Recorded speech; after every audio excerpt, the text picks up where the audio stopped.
hypertension to diabetes.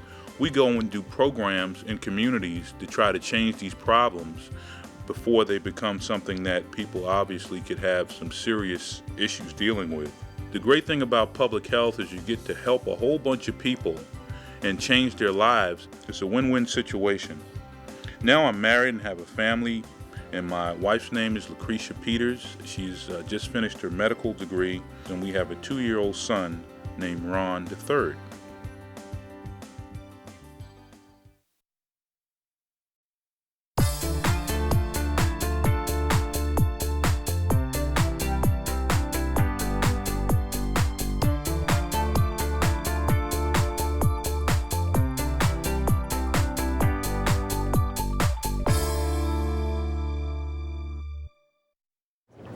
As a dietitian for the Texans, I get to work with individual players on a regular basis. I plan all the menus, and that's not only the menus here in Reliance Stadium, but it's the hotel menus, it's the food for the plane when the team has to travel. And I also work with players' wives, their family members. We do grocery store tours. We do all kinds of wonderful and exciting things. I started out being interested in health and decided I was going to be a doctor. And pretty soon into my career, I made the quantum decision to say I wasn't smart enough to go to medical school. And I had gotten a D in freshman chemistry in college, and I thought, that's it, I'm done, not going to medical school. And then decided, well, maybe I'd like to be more in the prevention mode, and went on and found nutrition just by accident, and ended up with more chemistry than the average physician has. So I think that the take-home message is what you think you're not smart enough to do in the beginning part of your school doesn't mean that you aren't. You just need to find the thing that you're passionate about. And for me, it was nutrition. I went to an inner city high school where no one went to college. So I decided when I was in high school that I was going to go to college, and in fact in my graduating class of 580, only 80 of us went on to get a college degree. So that was my first goal and aspiration, that I knew that I had to get a college education in order to have a career that I really wanted to have. So again, it wasn't until college that I found nutrition. I would describe my mentor as my first boss in New Orleans. And she was someone who thought outside of the box and encouraged you to be a good thinker and not just play by the rules. I think the most challenging thing in my career is the public's perception of what a registered dietitian is. When you think of a dietitian and you look at the stereotype, it's a white uniform, hairnet, and green jello. And again, dietitians are scientists. That's been the most difficult thing in my career, is to break that mold. I think for those who are looking at dietetics as a career in middle school or high school, is pay attention to your science courses. Look for internships in the summer, volunteer activities that might be science-based. You could even go and do a CPR course with the American Heart Association or the Red Cross in order to make sure that you've got more science behind you. I get to impact someone's life every single day. I have people here that have lost 50 and 60 pounds here at Reliant with my help. I have athletes who've improved their performance. So who wouldn't want a job where you really can impact someone's life and long-term health on a daily basis? The responsibilities of a sports dietitian, again, are looking at how many calories an athlete might need. So it's calories, protein, the timing of that nutrition, when is the best time to eat, what should breakfast look like. So it's all those details. The other challenging thing about being a sports dietitian is I am interested in my players' health from the time they become a Houston Texan till the time they're 105. I want to make sure my players are immortal on the field and off the field, that they enjoy their money, that their daddies, their brothers, their sons, their husbands, and they don't have anything that's going to interfere with their long-term health. So preventing disease is also a key challenge for any sports dietitian. I think the exciting thing about dietetics is the possibilities are endless. You could work in school food service if you chose to. You could work for a major food corporation doing research and development. You could do all of that. You could certainly do traditional dietetics where you work in a hospital situation. But you could, again, work in a fitness center. You could combine nutrition with a personal training certification, and now you got the best of both worlds in the wellness environment. So there's so many career opportunities available, the possibilities are endless. You have to like people. Liking people is actually the most important skill. I need to know something about your life, what your barriers are, how many children you have, are you working 2 jobs? So you really have to get involved with someone's day-to-day living, and in order to do that, you really have to like people. So you have to like health, and you have to like people to be successful. How would I make an employment choice? I look for enthusiasm and work ethic as my number 1 and 2 characteristics that I really need to have someone have. I can teach graduate students and students the principles of nutrition. The principles, I'm not going to say are easy, but I can teach that with relative ease.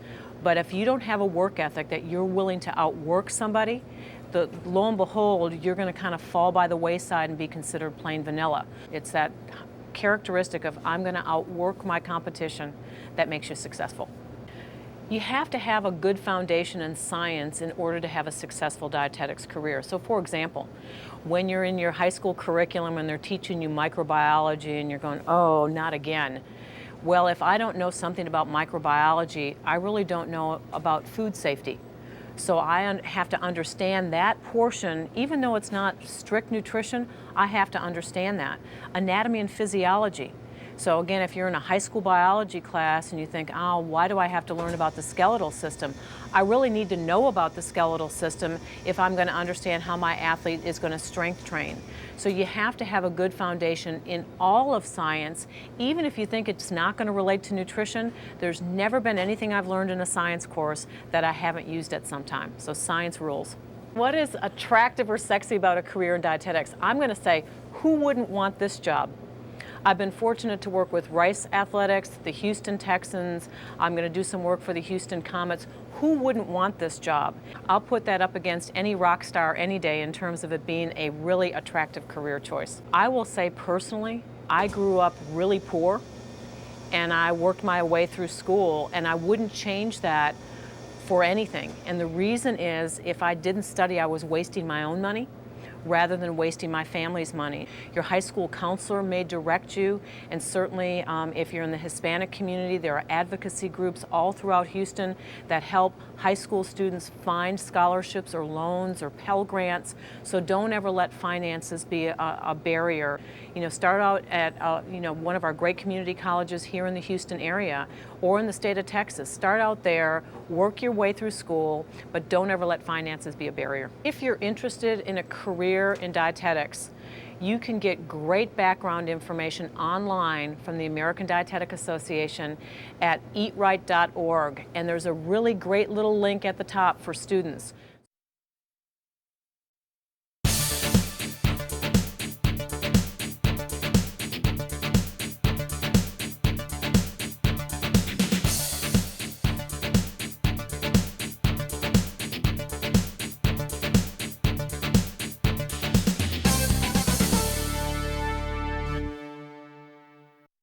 I am the assistant strength coach for the Houston Texans. We have 3 other strength coaches, and we are responsible for implementing, designing all the strength and conditioning routines for our players. I, along with 3 other coaches, are basically responsible for setting up all the workout routines, all the running, lifting, anything that has to do with physical training for our players. I wanted to play in the NFL, so I wanted to be a football player, and I never really thought about coaching, especially strength and conditioning coaching. But it kind of matches up now that I'm in the NFL, I'm just not a player. The initial steps were that I wanted to try and do an internship, either in the NFL, in college, and once I was able to get an internship with the Washington Redskins, I met with the head strength and conditioning coach at the time for the Redskins, which is my boss now, and he actually encouraged me not to get into the field, but I stayed with it, and we ended up coming to Houston together. In preparation for this career, I went to Duke University. I did not have a background in strength and conditioning or health, so it's just been a process of continuing education. I've taken classes at University of Maryland. I've taken summer classes at different colleges. I've had to get 2 or 3 different certifications, and I'm trying to always stay on top of in this field. I've taken a lot of health classes. You take human performance classes. There's certifications. National Strength and Conditioning Association is one certification that I have. United States Olympic lifting certification is another one that I have. So you just try and stay on top of a field that's ever changing and try to stay ahead of the curve. It was a tough road. Actually, it took me 2 years to get in an internship. I wrote letters to all 31 teams at the time in the NFL. I wrote letters to all the Canadian football teams. Tried to get in the NBA. I wrote those letters for 2 years, and the second year I got 2 acceptance letters to do an internship. So it took a while. I didn't know anyone. I didn't have anyone that I knew that was in this field already. So it's just been a long process, but well worth it. I did an internship with the Washington Redskins. It was in scouting. When I got my work done in that area, I would come down and work with the head strength and conditioning coach at the time. One of the biggest challenges in getting into strength and conditioning was not knowing someone already in the field. You're just trying to get your foot in the door, and it's a competitive field. There's thousands of applicants. If you can have a science background, if you can have a human performance background, if you know the body inside and out, but other than that, people skills are probably the greatest asset that I've had, and that just comes from a lot of different experiences. What I find most rewarding is probably the relationships that I've been able to form. This is my 10th year in the National Football League, and just having players that have retired, 5, 6, 7 years ago still call me, and friendships you make. And so I would say just the relationships that have been formed over a 10-year period for me. Another career or a different path that a student might take is personal training. You could be a college strength and conditioning coach. There are high school strength and conditioning coaches. So there are a lot of different avenues you could take. A day in the life of a strength and conditioning coach would be I'll give you today. I got here at 5:30. I got up around 4:50. I got to work at 5:30. I had my first players come in. It's starting at 6 o'clock. We went through a workout this morning. I took them through a workout. Then we had to go outside as a team and run. We came back in, and we're getting ready to do some more working out. And so you probably leave around 2 or 3 in the afternoon, or you're probably done around 2 or 3 in the afternoon. I train a lot of the staff here also, so there's another 200 or 300 staff members that work for the Houston Texans that we train. We also are responsible for inputting workout routines from our players, so we do a lot of computer work after our day is over from training. I also travel with the team, so we leave out on Saturdays, we come back on Sunday night after the game. Probably the most important skill you can have, I think we mentioned it earlier, are having people skills, being able to relate to a lot of different kinds of personalities. You have to be able to get along and communicate with a lot of different kinds of people. If I were going to hire a young person, first and foremost, I think you've got to have a scientific background in strength and conditioning before we can even go any further. Second of all, you've got to be flexible. Just be willing to work hard all day and do whatever it takes to get the job done. Science matters because science is the foundation of everything we do. If I don't understand how the body works, if I don't understand how muscle grows and how many different energy systems are used to play the game of football, if I don't understand those things, I can't begin to design and implement a workout routine for one of our players. I would say probably what's sexy about being an NFL coach is that people think you make a lot of money, and you can make a lot of money, but there's also a high risk, high reward.